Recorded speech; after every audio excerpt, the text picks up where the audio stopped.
This is Chaplain Greg, out walking my dog around my neighborhood today. You can see how close we live to the Brown Line train tracks in Chicago. Get the picture? This is a good test of my new microphone. So I worked as a chaplain in 3 different hospitals and in 2 hospices, either as a professional employee or as a volunteer. And I worked with a lot of people at end of life. One of the things I have not talked about very much in these videos is the kind of things I encountered.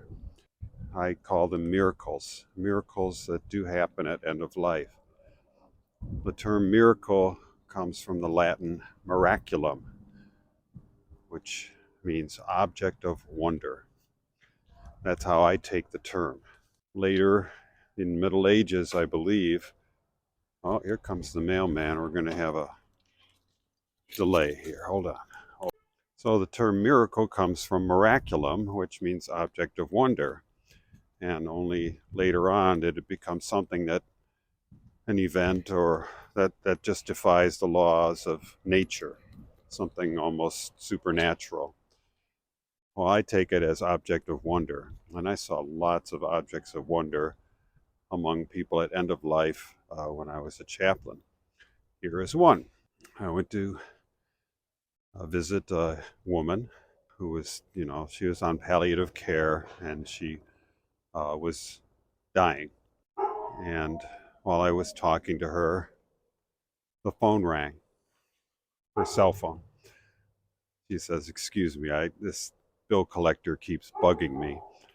I got to take this." And so she answers the phone. She says, "No,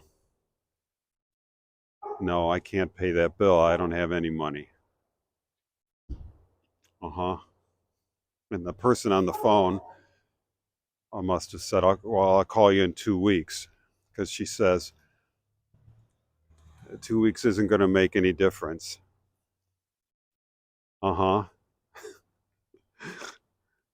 Finally, she says, "Look, I'm dying." Now, it was around this time when I think I started to get really mad and I got over involved, which you're not supposed to do as a chaplain. But I said, "Hey, you want me to talk to this guy?" I assume it was a guy. And she said, "No." And she very politely said goodbye. She was polite. She was patient, much more than I would have been, and much more than I was, actually. So that taught me a lot.